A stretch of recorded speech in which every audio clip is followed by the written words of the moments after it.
लोकसभा चुनाव का 7वां चरण आज समाप्त हो गया। शाम 6 बजते तमाम टीवी चैनल और मीडिया हाउसों से एग्जिट पोल के नतीजे सामने आए। तमाम एग्जिट पोल में भारतीय जनता पार्टी को तीसरी बार सत्ता में दिखाया जा रहा है। हालांकि 4 तारीख को जब मतगणना होगी तब सही तस्वीर सामने आएगी। देश की राजधानी दिल्ली की बात करें तो तमाम एग्जिट पोल में दिल्ली की सभी 7 सीटों को बीजेपी के खाते में दिखाया जा रहा है। हालांकि कुछ जगह पर बीजेपी को नुकसान भी हो रहा है। दिल्ली की सभी 7 सीटों पर एग्जिट पोल सामने आ चुके हैं। किसी में बीजेपी को नुकसान तो किसी में दबदबा कायम रहने का अनुमान जताया जा रहा है।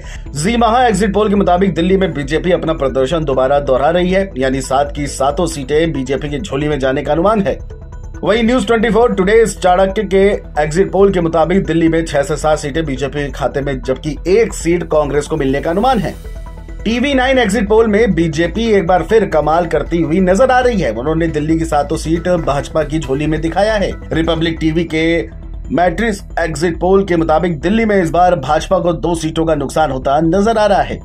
बता दें कि दक्षिणी दिल्ली लोकसभा सीट पर बीते चुनाव की तुलना में इस बार 2.25% का मतदान हुआ। बीते चुनाव में भाजपा को इस सीट पर 3.67 लाख के अंतर से बड़ी जीत मिली थी। इस बार भाजपा ने उम्मीदवार बदला है। बीते चुनाव में इस सीट के बदरपुर विधानसभा में 70,000 से अधिक मतों की बढ़त मिली थी और इस सीट से विधायक रामवीर सिंह बिधूड़ी उम्मीदवार है।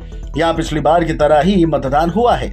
पश्चिमी दिल्ली लोकसभा सीट पर बीते चुनाव में भाजपा को सबसे बड़ी जीत मिली थी। यहां पर 60.78% मत भाजपा को मिले थे और 5.78 लाख के बड़े अंतर से बीजेपी जीती थी।